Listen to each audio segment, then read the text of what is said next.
morning, Yuga, Manasi, Avinash, Gaurav, Ritesh,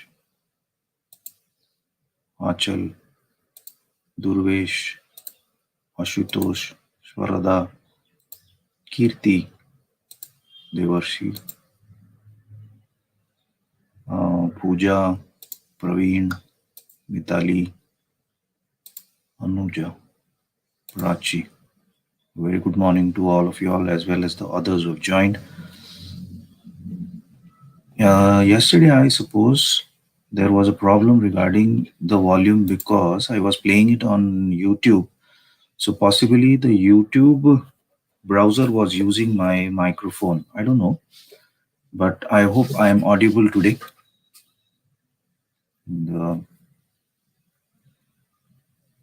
Binny, good morning. Let me know if I am properly audible today.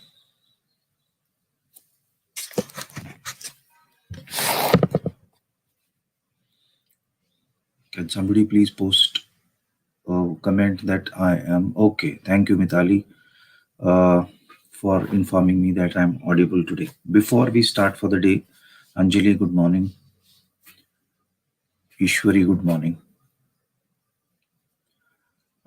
Before I start for the day, there has been a notice by the Pune University which has a citation from the UGC notice regarding starting of on-campus lectures and colleges as such.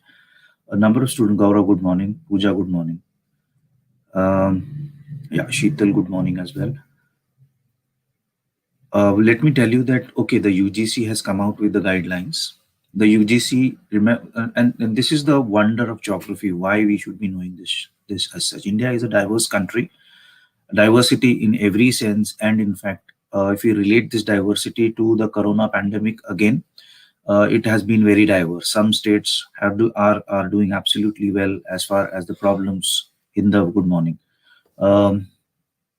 Controlling the pandemic is concerned. Not that others are not, but then there are problems that some states are facing. So there is a diversity regarding this. So the UGC will come up with a broad plan for the whole country. It is up to the state to decide as to how it should move, and the state will give directions to the universities. Now, as far as the SPPU, the Savitribai Phule Pune University is concerned, the issue is that it expands over 3 districts, that's Nashik, Ahmednagar, and Pune. Given the fact that the geographical expanse is significantly broad, it would again remain to be decided. And within Pune also you have Pune urban and Pune rural as such. As a consequence, we will have to wait. Yeah, now see, the directions have come from the central government, the state government, and the university. Of course, I've been speaking about this, that the local element of this whole governance, that's the Pune Municipal Corporation, will have to be taken into consideration here. Their directions will have to be taken into consideration. And finally, let me tell you that we as SP College, at SP College, will be binding with regards the notice issued by the principal of the college as such. So don't panic if you have, Maitri, good morning. Don't panic if you have these WhatsApp messages coming from different channels. We are going to go by what our principal is going to decide. So unless and until the principal confirms with a particular date and day, don't start. Those who are basically based outside Pune, don't start reserving your admissions or I would say reserving your tickets to come down to Pune, fly down to Pune, move down to Pune. Suharsh, good morning. At the same time, those who are in Pune, again, don't rush to the college to ask about this. The authorities will obviously make it public as far as to when we are going to start our lectures. One thing, in spite, let us assume that they start from tomorrow, or they start from Pratik, good morning. They start from say in some time from now, and so on and so forth. It is not necessary that, particularly with those who don't have proper residential arrangements in Pune, Okay, and those who are living far, Ajay, good morning. Those who are living in far-flung areas from Pune as such, don't rush. Okay, if you miss out a week's, or I would say even a 10 days schedule, okay, because I can assure you, okay, that for the first few days, in spite of the college resuming as such. Now let me tell you that we as teachers have been going to the college. So as far as resuming the college for the students is concerned, we are just in the first phase, that the say the junior college is starting as such. So we would have some time in our hands as such, and in spite of the fact that the college may come up with a date that we are going to start, you can still hold, particularly those who are at their native places. You can still stay back for a couple of days and then take your decision. See that you plan everything before you come down here, particularly residential things, your mess facilities as such, okay, because unless and until we take minute care of these things, it would be difficult. So it would be difficult, and unfortunately what may happen is, in a huddle, in a hustle, I would say, to start our academics, we could fuel a problem for ourselves as such. So these were a few things that I wanted to bring to your notice before we go into today's lecture as such. Now, as I said yesterday's lecture, I was running it from the YouTube browser. Today I have downloaded it from my earlier desktop, and I have taken it here. And possibly we should not have a problem as far as the animations, particularly the enlargements that I want to go into. So let us start with the application window, and yeah, so this is what we started with yesterday. Okay, we're going to go into the rocks aspect of it. Okay, and as I said, that you can see that the crust is very slender layer, and possibly because of this, that it is susceptible to a lot of changes horizontally and vertically. And these horizontal changes we learn in the sense of various theories, and of course vertical and upward and downward movements in the theory of isostasy as such. Okay, and all of this has to do with, see, the zooming into what we are supposed to be saying, in the sense that the from a very large scale we come to a very micro scale, where we are going to go into the details of the geosphere, as it is called, the rocks as they are called as such. Now let me see if I can enlarge it for you. Yeah, this is what we had stopped at yesterday. So you'll see that the darker shade is basically the shield. The shield means that it is the area which came up first, as far as above the mean sea level as such. Now, those who are from the SSC board and have done Brazil and India as far as 10th standard is concerned, let me just enhance their information more. That we speak about the Brazilian shield, and you'll see that the Brazilian shield is split into two. Okay, with this particular Amazon flowing through it. So the Amazon River has eroded through the Brazilian shield, and that is why you'll see that you have the northern part of the Brazilian shield and you have the southern part of the Brazilian shield as well. And you'll see that you have here the Uruguay Paraguay rivers complex here. Okay, so that also has eroded it, but otherwise remember that originally the shield starts from here north. I think this is Venezuela, etc., and all the way down here to Uruguay, or Uruguay or Paraguay, one of these countries.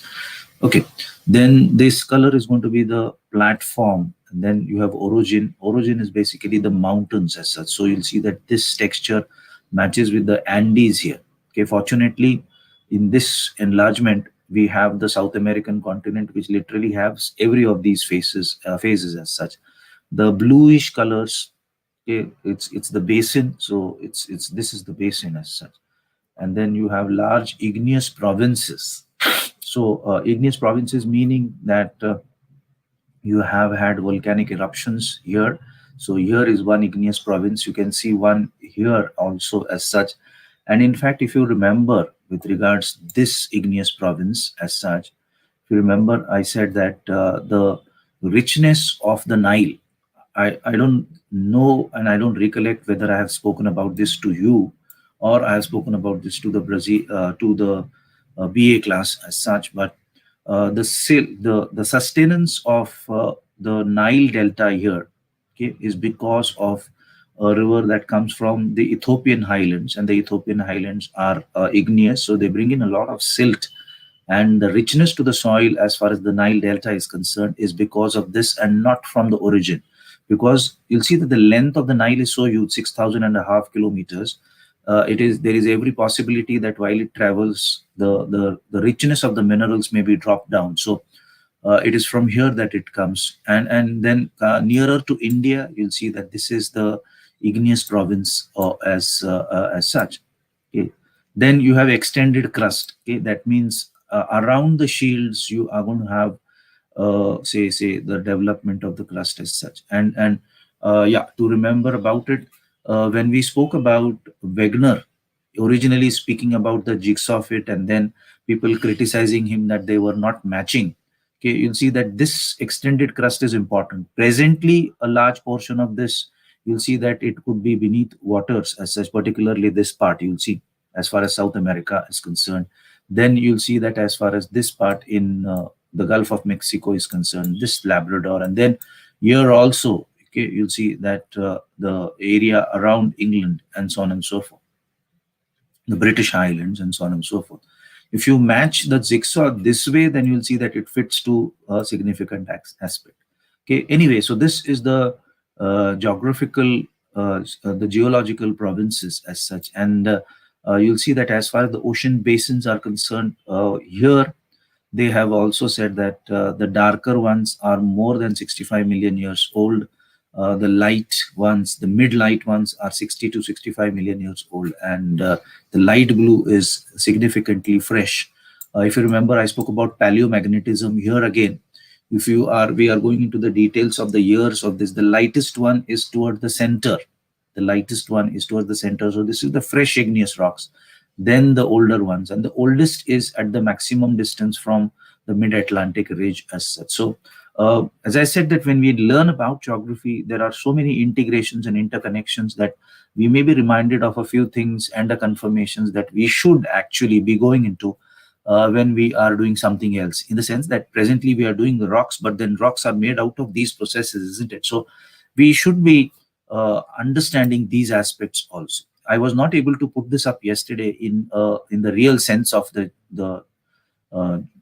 geological province as such, and that's why I thought of doing it on from the original PPT that I have with me. So that is it. Yeah, we spoke about these also, the various definitions of rocks that were given by various scholars in or rather from geomorphology as such. We spoke about this, okay, and I think students will not have any issues with this because this is confirmed. I know there was an issue with this, but let us see. As I said, that the proportions in which these elements are, the volumes in which these elements are, a small percentage here and there. I think Swarada yesterday said that they are not totaling up to 100% as such. Don't go by the mathematics of it. I would say that the mathematics of it should be understood from this point of view, that when I see 86 in front of oxygen, I should get the volume of oxygen that I may have in the oceans as such. When I see 78 in front of nitrogen and 1 in front of argon, I should be able to differentiate that nitrogen is in a huge content and comparatively argon is at a significantly lower content as such. That is what we need to understand with reference to geography as a subject. Don't go by the mathematics of it and totaling it into a number of 100 as such. Okay, so that's what I wanted to reflect upon here.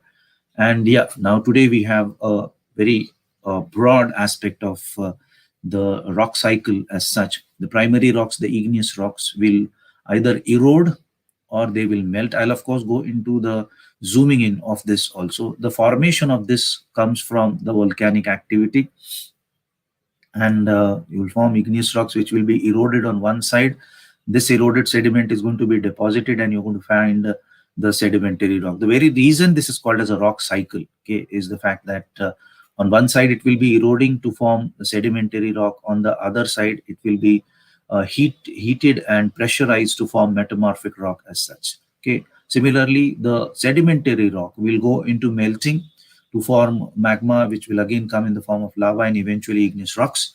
And on the other hand, the same igneous rocks, sedimentary rocks will be heated and pressurized under different conditions to form metamorphic rocks. On the other hand, metamorphic rocks will be melting and eventually leading into formation of igneous rocks on one side, and on the other side they will be eroded and they will be forming. Okay, so to start from here, okay, you'll see that the sedimentaries will melt, the metamorphic will melt and eventually form the magma, which will come up as lava and form the igneous rock. This will again erode on one side, deposit on the other, and form sedimentary rock. On the other side, it will melt and form. It will go under pressure and form metamorphic rocks. The same thing happens with the sedimentary rocks as well. Okay, that it will be melting and it will be going under heat and pressure. And as far as the metamorphic rocks are concerned, melting, eventually going to this, and then erosion. Now, as far as the melting part of it is concerned, this is obviously going to take a longer period of time as compared to erosion. That doesn't mean that erosion and deposition and formation of sedimentary rocks will be fast. I would say that when I'm speaking about formation of sedimentary rocks, they could possibly take a few hundreds to thousands of years. And as far as returning the igneous, metamorphic, and sedimentary rocks to the lava cycle is concerned, it could take a few thousands to a few million years also. So the scale of time is going to be mattering when we are referring to this cycle as such. But then that is how this happens around us as such. So that is the rock cycle. And I think understanding the logic of the rock cycle will help you to understand the other types of rocks further as such. Okay, we have gone into the details of this yesterday, that how do we identify these rocks differently, the metamorphic, the sedimentary, and the igneous rocks also. Okay, and then I spoke about a few sentences on this. There's why is it so. I would say in Hindi you call it as obad khabad. Okay, it's basically because there is a release of gas and reactions of gases that take place. It's not that once the gas is released it stops as such. There could be formation of new gases because initially the temperatures could be in a few thousands of degrees centigrade. And as you come down, say for example, okay, hypothetically from 2000 to 15,000, 2000 to 1500, there could be a different set of minerals who could start acting and reacting at 1500 degrees centigrade, and you've come down to 1200 and 1000. So at every level, different minerals speak, and that's what we learn in chemistry, isn't it? The heating point, the boiling point, the melting point of different elements are different. So at different temperatures, you could have different reactions and actions, and this would yield you different types of gases. So though into formation, sorry, there could be reactions which could take place till the final solidification is taking place. So the actions and reactions, as I said, would continue significantly. That's what I meant when I was speaking about this particular picture yesterday. Yes, we spoke about igneous rocks, also called as primary rocks or magmatic rocks, the source being a magma as such.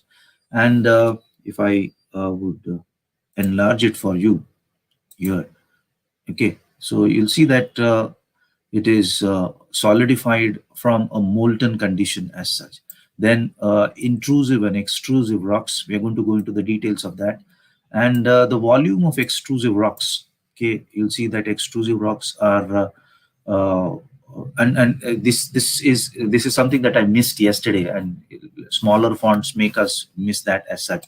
As far as the volume of the extrusive rocks is concerned, and this is excluding the intrusive rocks, let me tell you, only the extrusive rocks along the divergent boundaries. We saw the mid-Atlantic Ocean, 73% of the extrusive rocks form along these divergent boundaries, the mid-Atlantic, and then you have one in the Pacific, and you have one in the Indian Ocean also. Then you have the convergent boundaries. As I said that when the plates converge, the denser is going to go down, and by the time it goes down, then it's going to melt here, and then it's going to come up as a molten material. So that amounts to a very small percent here as such. And as far as hotspots are concerned, you'll see that they're not exclusively spread all over the planet as such. You have many of them, but then you have localized, and thus the eruption of magma and formation of lava of hotspots is going to be limited. So you'll see that convergent boundaries and hotspot together form less, nearly only half of what what extrusive rock is formed at divergent boundaries is concerned as such. Okay, then a few things. Sorry, then a few things that we need to be re-emphasized here is that the slaggy surfaces. Okay, you see that they lose most of their gases, and which produces slaggy surfaces, cindery surfaces. Cindery is what I said, that khurdarapan. Vesicularities is basically the pipes that you may have. Okay, I'll check if I have any of these and let you see that as well. And the rapid cooling will indicate very fine grained and frequent presence and glassiness as such. Intrusive rocks rarely show vesicularity, because it does not escape from there, but and they contain glassy matter. And you'll see that they will change. The metamorphic rocks will be found around the intrusive rocks, because being in the interiors, the temperatures will change, the heat will change, and of course the pressure will change uh, the rocks surrounding the intrusion of the magma into various areas as such. Okay, major characteristics. Okay, they are classified. I'm going to go into the classification of the igneous rocks also. When we classify this, okay, it's on various bases, but one of the major one is cooling rate, the composition, color, and so on and so forth. Okay, usually the type of minerals that they make up of, you'll see that I'm going to come to the chemical composition and how we classify them as such. They contain no fossils. Now, yesterday I gave you one of the reasons only, that because of the heat as such, any fossil, if any possibility, gets burnt out. And the older ones, the shields that we saw in the map, okay, they are very, very old, so old that they formed before any life came to being on the surface as such. And as a consequence, another reason you may not find fossils as far as these areas are concerned. We also spoke about the layering yesterday. You'll see that they are not formed in layers. They form in a bulk. One bulk is then overridden by the other bulk, and so on and so forth. That is not layering as such. That is stratification. Okay, so layering is something that we are going to see in metamorphic and sedimentary rocks as such. Rarely reacts with acid. Okay, and in fact, it does not allow water to pass through, and that is why you'll see that lakes and ponds are found in the basalt area. And one of the reasons, now how is geography history related? One of the reasons that we could have these forts in Maharashtra, and that is why we could have these kings placed on the top of these forts. Of course, the being at the top of the forts gave them a strategic location, but then you'll see that at that particular height you need water also. You'll see that because these forts are made up of basalt, and basalt does not allow water to pass through easily, you'll see that they could store water during the monsoons on these on the top of these forts as such, and thus they could reside on those forts as such. So that's very interesting link between geography and history as such. They can be light colored, dark colored. We're going to go into the details of that. Can be fine grained, coarse grained, or glassy. We're going to go into that as well. They're resistant to weathering. Majority of the igneous are resistant to weathering, but in some cases you could have softer igneous rocks also. But majority of them, I would say 80-85% of them, are going to be resistant to weathering and erosion. And you'll see that this resistance or non-resistance gives rise to various features as such. Now, what are these features? Like, say, for example, if you those who like trekking as such, and we have been in the Sahyadris as such, you would see these very sharp and tall columns in it at various places when you go into the deeper parts of the taller parts of the Sahyadris, I would say. So these are called as plugs as such, and they stay there basically because they are very, very resistant to erosion. On the other side, if that very column is erodable, then you'll find a lake. in that particular region. Okay, I'll get you a photograph to give you a proper understanding of that. Let us see if I can have that as such. Okay, then again, something that we are not able to see, everything that is beneath the surface is going to be intrusive realm, and this is the extrusive realm as such. Okay, and while intrusive, we are going to go into the details of the formations. The ash flow, this will lead to formation of vesicles and small bulbs, empty bulbs, etc. As such, this is the ash fall. This is going to give you a different structure. The lava fountain is going to give you a different structure, and the lava itself, of course, is going to be giving you a different structure. The ash will gradually settle down and give you a completely different. So you'll see that slow cooling that's in the intrusive rocks as such will give you granite, which will have very coarse grains, and it is this that you use nowadays for building material and so on and so forth. Fine grained is rhyolite, and very fine. Okay, it's literally obsidian. You hardly can see the grains here, but you'll see that it gives it a very glassy appearance. This happens when the lava cools very fast as such. Okay, so let's move ahead. Cooling magma, explosive magma. As I said, that these holy structures, okay, here, these holy structures is basically because of liberation of gas and so on and so forth. A lot of reactions that may happen as such. Okay, then you'll see that this is again, we have a detailed diagram of this, so I'll go into the details later. Here is one of those. Okay, so you'll see that from the base, we started from the base, isn't it? You have a pluton, a huge bulgy, plumpy. Okay, it looks like a belly of a very fat person, isn't it? So that's the pluton, and then the batholith, as I said, is going to be huge. Xenolith is of course going to be a gap in that. Okay, then the vertical ones are going to be called as dikes as such. Okay, something that is going to be pushed. Okay, you'll see that it is easy to push up the upper one. So you'll see that the upper surface of the laccolith is lens-like, while the lower surface is more or less flat. Again, it would not be geometrically flat every time as such. Okay, then sometimes before it erupts, before that, you'll see that the horizontal say movement of lava between various strata is called to be sill, and the vertical is going to be dike. And now coming to this part, before it erupts, it requires to gather that much energy and pressure.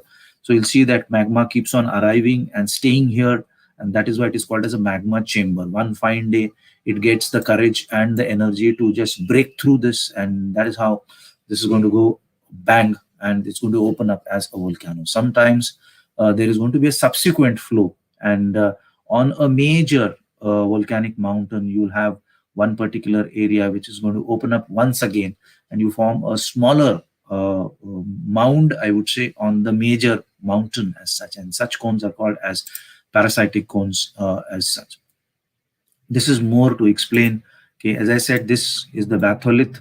Okay, the vertical one is a dike. This is the sill. This is the laccolith, and this is how it would look when it comes onto the surface as such. We spoke about these veins also. This can be called as the stock, can also be called as the magma chamber. These veins, I said yesterday that gold and silver are found in these veins as such. Now, dike could look like this when it comes on the surface as such. Okay, something which is going to be flat like this, with obviously going to be thicker, could look like this lava capped plateau, and here as well. So they look very different when they are beneath, and they'll start giving a different impression when they come to the surface as such. So this is very interesting and engrossing as far as learning the igneous rocks are concerned. As I said, this is an interesting aspect. This is something that it took me nearly 5 days, and the arrangement took me 4 hours altogether, and I will take you through one by one, and I don't know how I should be. We'll keep this in front of us, and I will just explain you how we should be reading this as such. When we classify igneous rocks, let me tell you this, the classification that we saw earlier, this one first. Okay, the batholiths and the dikes, etc. Let me tell you, these are not rocks. Batholith is not a rock, dike is not a rock, sill is not a rock. These are formations. That is the major difference. These are formations out of magma. Okay, that's the most important thing that you have to remember. Dikes, sills, batholiths, facholiths, laccoliths. Okay, you have various veins, etc. These are not type of rocks. These are basically types of magma formations. Types of rocks come here. Okay, what are these various types of rocks? Okay, you'll see that primarily on a chemical base. On a chemical base, you'll see that we tend to divide igneous rocks on the amount of silica oxide that you have them. It's here. I'll just take you them through one by one. Okay, this is the based on the amount of silica oxide as such. Now, let me tell you that this is these names, acidic and basic.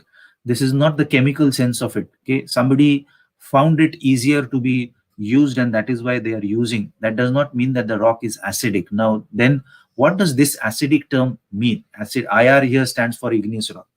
Uh, as you can see here, this is the amount or the percentage of silica oxide that you have in that particular igneous rock. Very high amount of silica oxide, very high amount of silica oxide to a tune of 68 to 85% of the rock consisting of silica. That's going to be called as an acidic rock as such. Okay. Basic, on the other hand, is going to have a lesser amount of silica oxide. This is between 45 to 60%. So on one hand, it is 68 to 85, and this very high silica oxide, and on the other hand 45 to 60 is basic, that's lower amount. Now something in between, okay, that's something between say 60% to 68 or 70% is going to be called as an intermediate rock as such, and anything less than that is going to be called as ultra basic rock as such. This is ultra basic rock, and ultra basic basically having very less amount of silica, less than 45%. Now, how do you understand this? Of course, this is not a part of your syllabus. I will not be asking you types of rocks, etc., and further classifications, but this is very interesting. And once you know the logic, it's easier to understand. And that's why I take an effort to put all these aspects in front of you. Silica is very resistant to erosion, and that's why you'll see that it's the harder rock here, but lesser of silica allows a larger amount of erosion. So the escaping of gases, etc. here, I so well wished that there could have been a double magnification here, so that you could have seen the rock very clearly, ultra basic rock very clearly as such. So anyway, this is one type of igneous classification based on the silica oxide, acidic, basic. In between them, you have the intermediate, and very less silica oxide is going to be ultra basic as. Then the next one is based on the chemical or mineral composition, and let us take that into discussion now. This one is here. Okay. So you'll see that you can see names like the felsic, mafic, ultramafic here. Don't go into this part because this is linked to this based on occurrence. Only this part here as such. Okay, you'll see that felsic. Okay, now it is so very obvious that you could find minerals in this word felsic, FESI. Okay, silica and ferrous as such. So felsic basically is having a lot of feldspar in this, and feldspar comes from Fe. Okay, they are light colored. These are light colored as such. Mafic, on the other hand, are say dark colored as such. So you'll see that granite on one hand is felsic, light colored, and basalt on the other hand is dark colored as such. You may have ultramafic also, which have a lot of pyroxenes in abundance here as such. Okay, mafic rocks will have a lot of magnesium and ferrous in that. The moment you are going to have a lot of ferrous, that's iron, they start going darkish in color, and lesser amount of iron, they have iron but lesser amount of it in that. More of feldspar, they'll give you a lighter color. That's granite as such. Okay, so this is another type of classification as far as igneous rocks are concerned. I have taken the effort to put all of this is because of my personal experience. What used to happen is I used to get these names when I was reading about igneous rocks when I was in college, And these used to confuse me a lot, and I thought that, okay, my students should not be confused about this, and that's why I've given you a sequence of classification.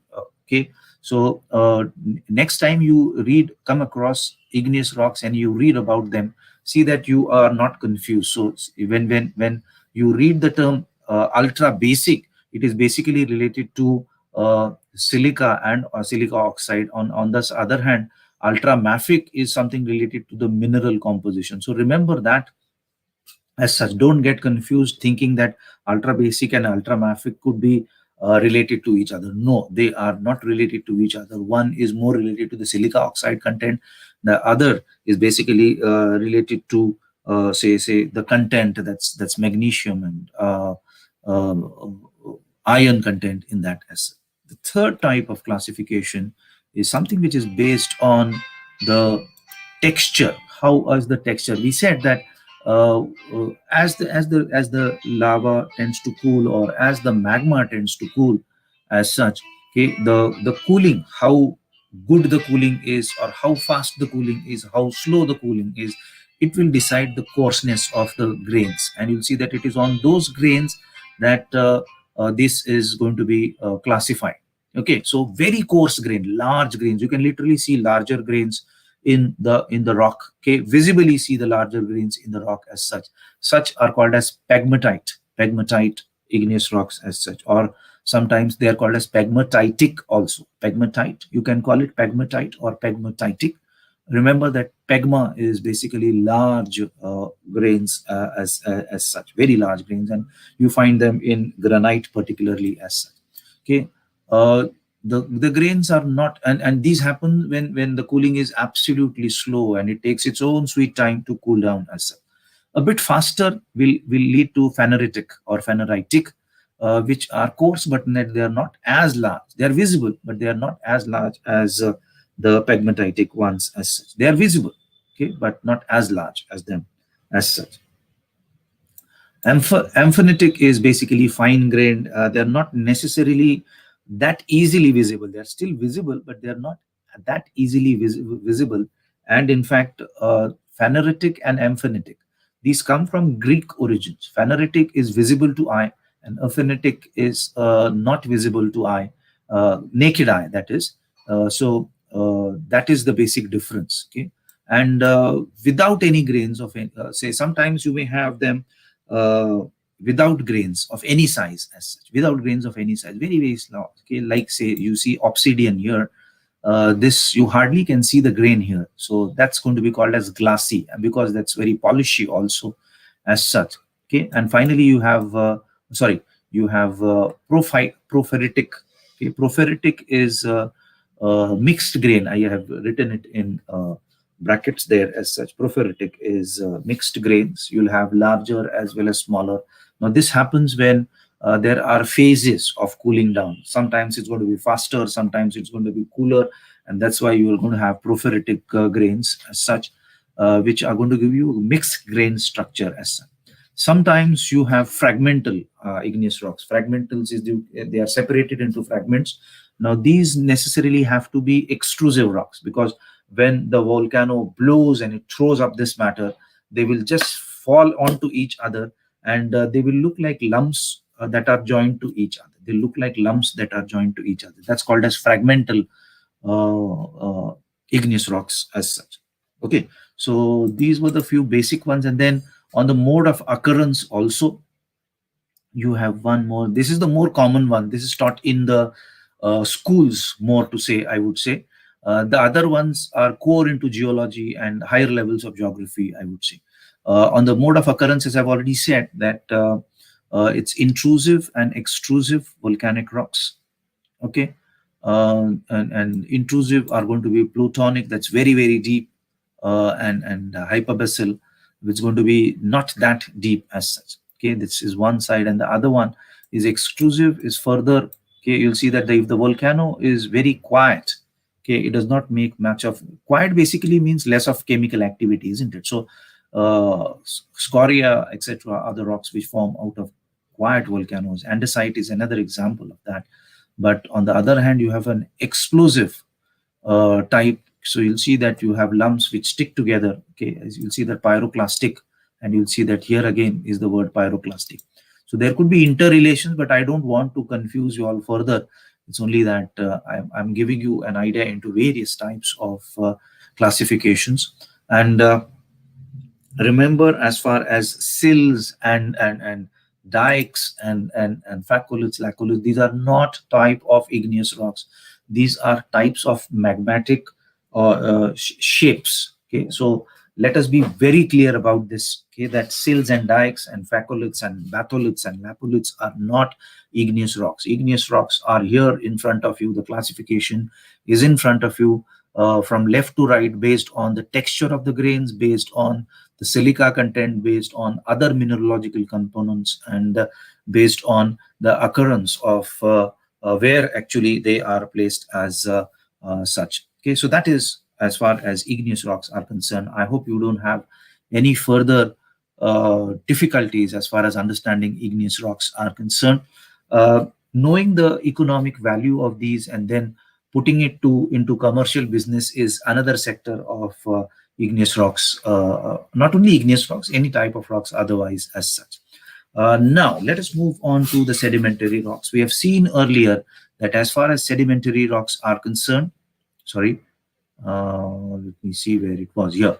Sedimentary rock is basically erosion and deposition of these rocks. Okay, erosion and deposition of igneous rocks and metamorphic rocks as such. Now let us get back to what we should actually be meaning about the sedimentary rocks. You'll see that these are sedimentary rocks. I'm going to come into the details of that. Okay, these rocks are formed by chemical or mechanical activity, both. Okay, they can be, by the way, before we go into that, they are called as secondary rocks because you have the igneous being called as the primary rocks, secondary rocks, and then detrital rocks. Detritus is something that is waste. Detrital is something, we won't be going by the dictionary meaning of it, that's waste or left aside, but geographically this would mean the eroded material which is going to be compacted, and this compactness will be seen in the formation of igneous rocks. You'll see that I would give, say I give you a very common name to this. You'll see that you must be eating chikkis. Okay, now the groundnut chicky or dry fruit chicky, you can see this is very different to what we saw in igneous rocks as such. They were so very grainy. This is not very grainy because it is those grains which were eroded and then they were compacted here as such. We are going to come back to this, but let us first understand what exactly sedimentary rocks are made up of. These rocks are formed out of chemical as well as mechanical activity, and in fact I would add denudational activity also. How these are separated from each other, we'll go into it once we have understood what sedimentary rocks are. Okay, remember they are formed out of agents of denudation. This could include weathering, this could include mass wasting, this could include agents of erosion from rocks, from water in different forms, that's river and glaciers and groundwaters and so on and so forth, to wind also. Okay, they are formed out of pre-existing rocks. I've purposely made these darker as such. Let me see if I can enlarge it for, see, the pre-existing rocks. Okay, chemical and mechanical activity. This should be and mechanical activity, not or mechanical activity. Or you read it in the right sense of English, you could get the thing, but I'll correct it. Chemical. Now, and could, if you use it as conjunction here, then both the processes would be together. Chemical or mechanical here actually means chemical as a separate process, mechanical as a separate process. So let us keep or as the word as it is. Okay, we go ahead and see that they are deposited at ordinary temperatures. Now, why is ordinary temperature important here? Basically because and metamorphic rocks as well as igneous rocks, both of them are formed at temperatures which are higher than their formation phases as such. Sedimentary rocks are the only rocks which are formed at ordinary temperatures, as such. Ordinary in the sense surface temperatures as such. Okay, then say temperatures and pressures from suspension or solution in water or air as such. They are products of a secular decay and disintegration of rocks. Okay, they are broken into debris and then dissolved into and through various processes transported by wind and water, and that is how they get collected. The secondary rocks have been accumulated under a variety of conditions, and that is why you'll see that they are formed of different materials, unaltered materials, which include quartz, zircon. Quartz is very resistant, so you'll see that when we have rocks formed out of this, they are going to be very original, insoluble residues which are not soluble.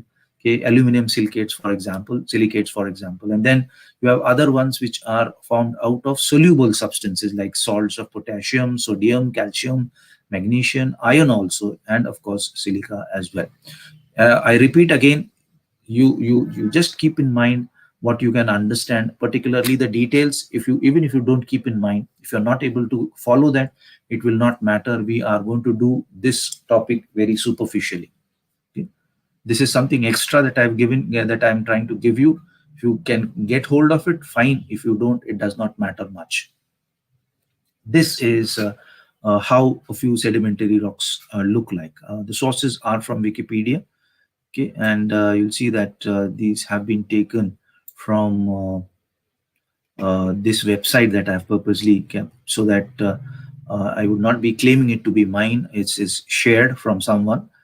Okay, these are the various websites on which you could see these types of breccia. Now, breccia is basically that chicky that I was referring to, very large, coarse. You can literally identify the grains in. I won't call them as grains as well. These are eroded and consolidated material. So this one down here, let me see if I can, yeah, this one down here, you can see the larger sizes here, and these ones as such. And here you have the finer ones, okay, a layer of limestone on top of shale. Now this is one type of sedimentary rock down here. This is the other type of sedimentary rock down up here as such. This is limestone. Okay, this is limestone formed out of chemical actions here, while shale is basically physical action. This is clay. Originally this was clay, and this gets compacted to such an extent that it transforms into shale as such. Okay, so these are different types of sedimentary rocks as such. Okay, if you are towards the upper course of the river, you'll see that you are going to have different types of rocks that you're going to find. Okay, you'll see that towards the upper part here, okay, particles of pebbles and gravel cemented together to form what is called as a conglomerate. If a chicky goes wrong, it should be looking like this. Okay, if the preparation of chicky, if an amateur person is making a chicky, it would look like this. You'll see it will not be surfaced properly. But you'll see that this is something which would happen in the upper courses of the river, where the size of the grains you can see here is significantly large. And as a consequence, this is called as a conglomerate. Breccia is different. Breccia will have a larger size here. Okay, conglomerate will have a smaller size here. On the other hand, you'll see that you have here the material. You can hardly see the size of the grains here. You hardly see any pebbles here because this is made up of sand. Okay, this is sandstone. This is made up of compaction of sand, and you'll see that the particles of sand, very fine sand, are cemented. From at this scale, you may not be able to gauge whether this is sand, but then if you take it in your hands and you rub your hand on the top of this, you will feel the texture of the sand on the surface as such. So this is two major types of differences you can see as far as sedimentary rocks are concerned as such. Okay, then you'll see that very finer material.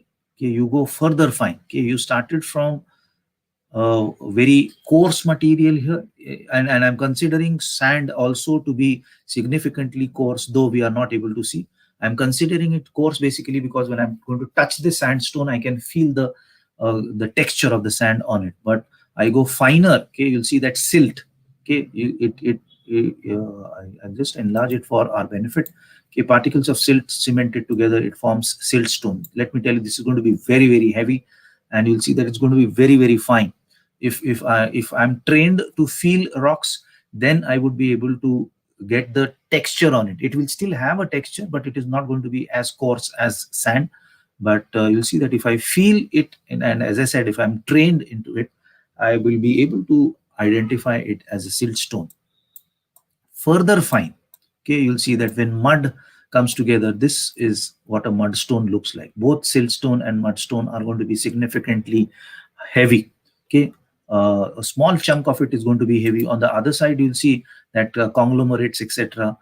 They may look very large, but they would be lighter. It looks like it weighs like jaggery, not jaggery. Um, what is it called? Rajgira, it's called in Marathi. And you consume it during a fast period as such. Those I'll get the English name for it next time. Okay. Anyway, so we move further now. How are different types of sediment? Because we need to understand how they get sedimented. Unless and until we understand the sedimentation, we will not be able to understand uh, the sense of sedimentary rocks as such. So we'll go into the details of that. Okay, you'll see that lamination, okay, lamination, bedding, grading, okay, are three different terms. Now it's basically on the scale. Lamination, the word comes from the word lamina, very fine scale, very thin layers of sediments as such. Okay, these normally happen in areas wherein the rocks are not very erosive, and they let loose a very less material as far as erosion is concerned, and that is why you have very fine layers.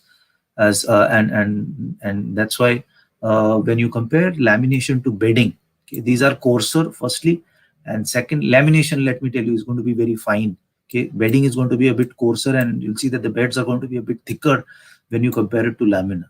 And in fact, the grading basically means that you could have one size, and then over that you could have a smaller size, over that a smaller size, and over that. This is called as grading of material. Now, this happens normally with reference to dynamic agents like wind and water. Okay, you will not find grading in glacial deposits. They are all mixed, but water gives it the time, wind gives it a time, and it's dynamic also. So during high energy periods, they will bring in larger material. Say, for example, let us take a hypothetical condition of uh, let us say a flood in a river. The very high flood conditions have a lot of energy. So during that time, larger material is going to be gathered. And slowly, when the flood starts receding, the largest material will be settling down first. Then the flood further recedes. So smaller material over that. The flood further recedes, much smaller material over that. And finally, when the flood ebbs off, you'll see that the most finest of the silt is going to be gathering up. So you're going to have these types of arrangements as far as sedimentary rocks also are concerned. So this is graded bedding, this is normal bedding, and of course this is lamination, very finer material as such. Okay, now this gathering, this is called as lithification. Okay, this one, this, and this, all of this gathering of material. Okay, they get lithified. Okay, they get lithified. This is one type. Evaporates is when things evaporate, extracted out of it, and then you have chemical weathering. We're going to go into the details of understanding this, and I'll be explaining it to you and when we go into further details of it as characteristics of sedimentary rocks. I'll fast read through them.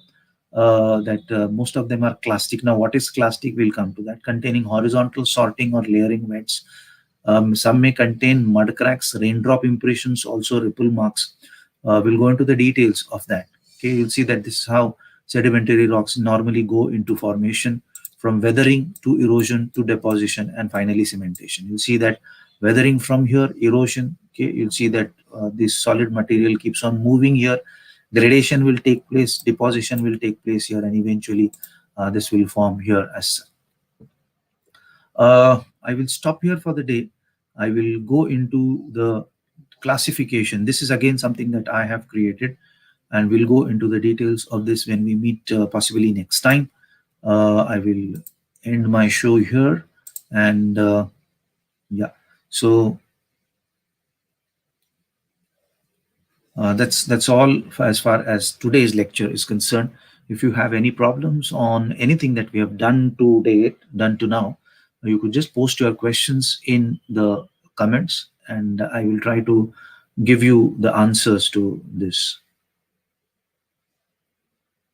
Yeah, I'm waiting for your questions. As I said, I would repeat for the students who joined in late that though there are circulars regarding starting of on-campus colleges, don't rush up, don't hurry up. Get yourself checked, see that you are healthy before you can land up in Pune or in the college. As such, see that you have your lodging facilities done, you have your mess facilities done. Don't rush up for that particular date. Take some time. Nothing is going to happen in a couple of days of missing the lectures as such. So instead of rushing up here and falling ill, it is better that you come very healthy and stay healthy even after you come down to Pune as such. Okay, so these were a few observations that I wanted to pass on to you all.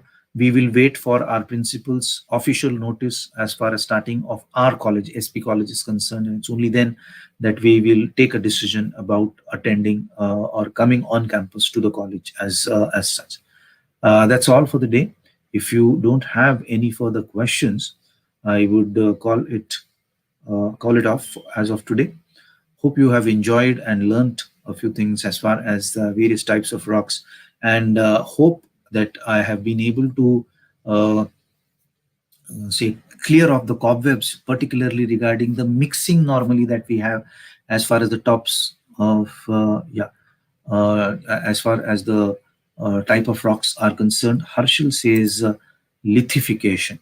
Lithification is basically something that comes out of a process, at the end of a process, in the sense that we say that this is an igneous rock, this is any rock, like igneous, or it could even be an earlier sedimentary rock. This is going to be polished off due to erosion by various agents of erosion.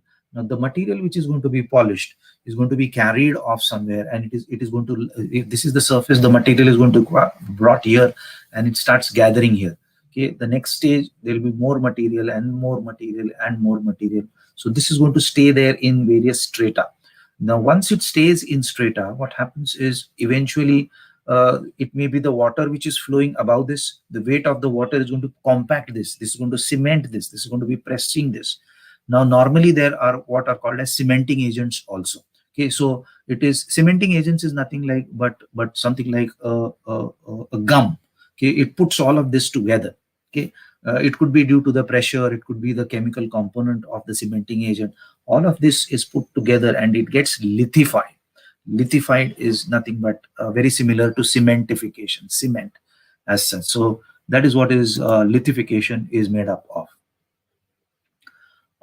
If no further questions, I would call it a day and I would end my broadcast here. Say, stay home till the college comes up with an official notice to come down here. Don't come down here that UGC is saying start the college, state government is saying start the college.